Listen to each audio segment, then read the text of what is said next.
Dear students, I, Professor Bharti Karare, lecturer, Computer Department, NIT Polytechnic, Nagpur, welcomes you in this online session of Emerging Trends in Computer and Information Technology.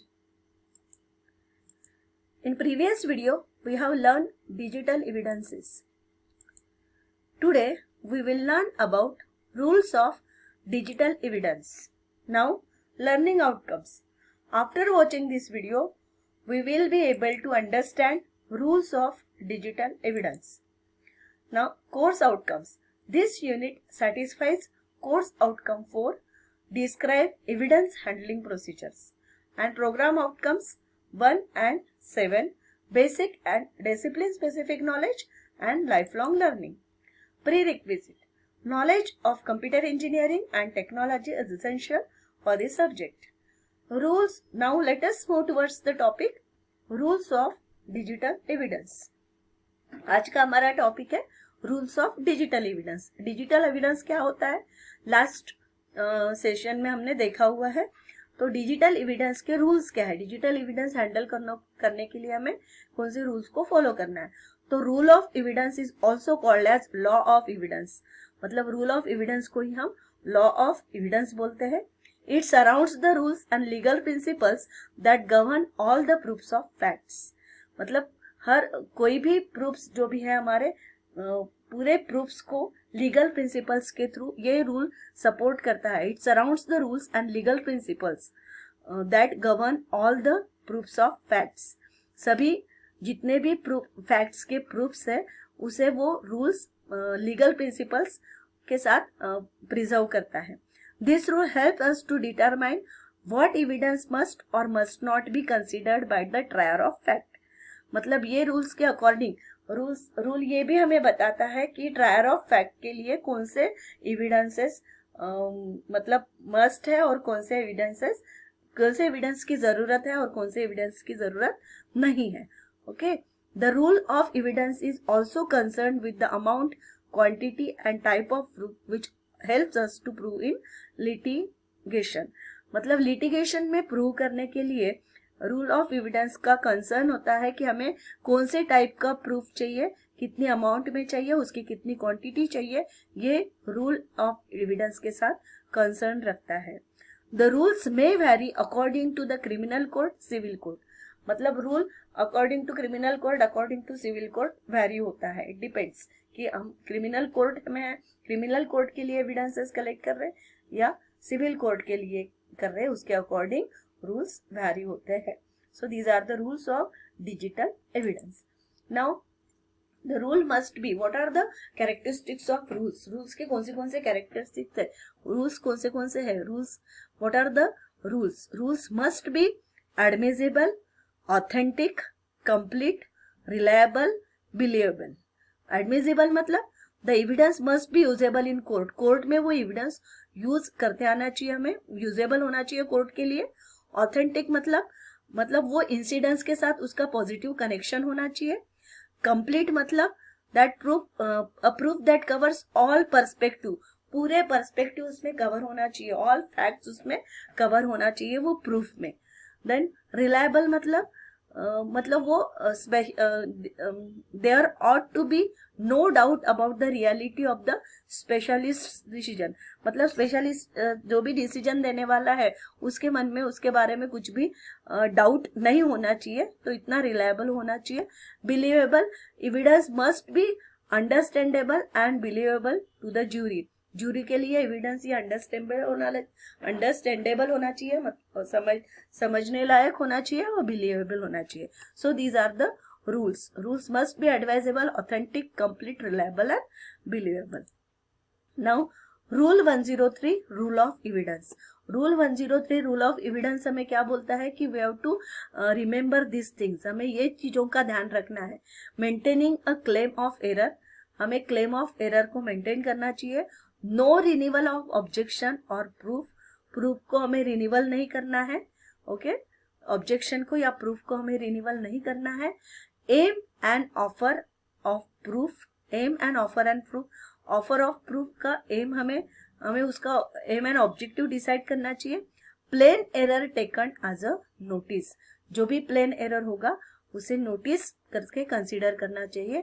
So these are the rule 103. ये rule 103 के कुछ specific criterias है कि rule of evidence हमें इस point of view से ध्यान में रखना चाहिए.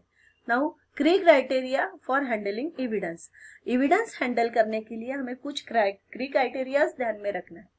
Evidence collection should also be perform to ensure that it will withstand legal proceedings. मतलब लीगल प्रोसीडिंग्स स्टैंड होना चाहिए. इस तरीके से हमें एविडेंस कलेक्शन करना चाहिए. एविडेंस कलेक्शन इस तरीके से हमें परफॉर्म करना चाहिए कि हमारा जो केस है वो लीगल प्रोसीडिंग्स के लिए स्टैंड होना चाहिए. तो क्राइटेरियाज कौन से हम फॉलो करेंगे.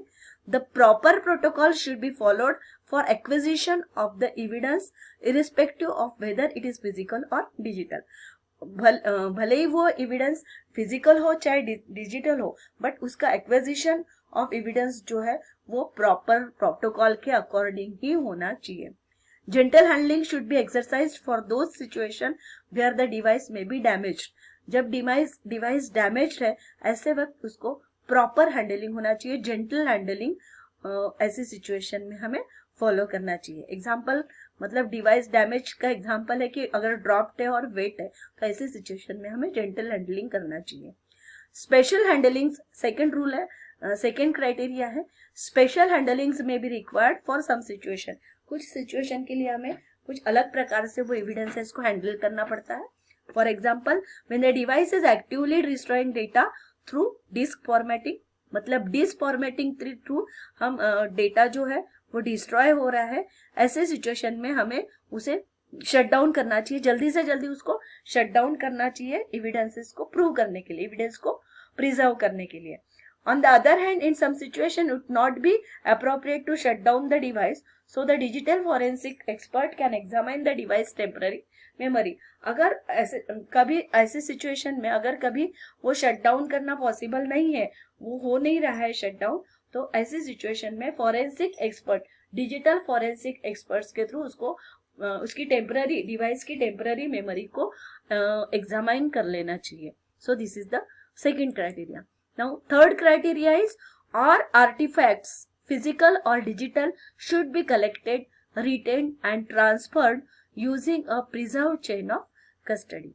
Artifacts means weapons or some objects जो भी हमें सीन में क्राइम सीन में यूज होने वाले हैं. So all the weapons हो चाहे all भी evidences हो, it may be a physical और डिजिटल एविडेंसेस जो हमने कलेक्ट किए हैं उसको proper chain of custody, preserve chain of custody के थ्रू ही रिटेन और ट्रांसफर करना चाहिए. देन नेक्स्ट क्राइटेरिया है fourth criteria, all materials should be date and time stamp. हर मटेरियल जो भी हमने कलेक्ट किया है उसे डेट एंड टाइम स्टैम्प से डेट एंड टाइम स्टैम्प होना चाहिए. Identify who collected the evidence. किसने एविडेंस कलेक्ट किया है वो भी उसमें आइडेंटिफाई करना चाहिए, उसमें मेंशन होना चाहिए. And the location it is being transported to after initial collection. After initial collection के पास अगर हमने उसको ट्रांसपोर्ट किया है तो वो लोकेशन भी हमें डेट एंड टाइम स्टैम्प करके उसको प्रोटेक्ट करना चाहिए, उसको प्रिजर्व करना चाहिए. Then next criteria is proper locks should be maintain when transferring possession. मतलब जब हम उसको ट्रांसफर कर रहे हैं, वो पोजेशन को जब हम ट्रांसफर करते हैं तब हमने उसका प्रॉपर लॉक मेंटेन करना चाहिए. When storing evidence suitable access control should be implemented and track to certify the evidence has only been assessed by authorised individual. जब हम एविडेंस को स्टोर करते हैं तो उसके लिए प्रॉपर एक्सेस कंट्रोल मेंटेन होना चाहिए, इम्प्लीमेंट होना चाहिए. और जब कभी उसको एक्सेस करने की हमें जरूरत पड़ती है तो ऑथराइज्ड इंडिविजुअल के थ्रू ही उसे एक्सेस करना चाहिए और उसका ट्रैक रखना है, उसका रिकॉर्ड रखना है. और to certify the evidence as only, वो एविडेंस को एक ऑथराइज्ड इंडिविजुअल के थ्रू जो भी ट्रैक हमने लिखा है उसे, जो भी ट्रैक हमने रखा है उसको एक ऑथराइज्ड इंडिविजुअल के थ्रू हमने एक्सेस करना है, उसको मेंटेन करना है. Okay, so these are the three criteria for evidence handling and this is covered under the rule of evidence handling. Now let us summarize the topic.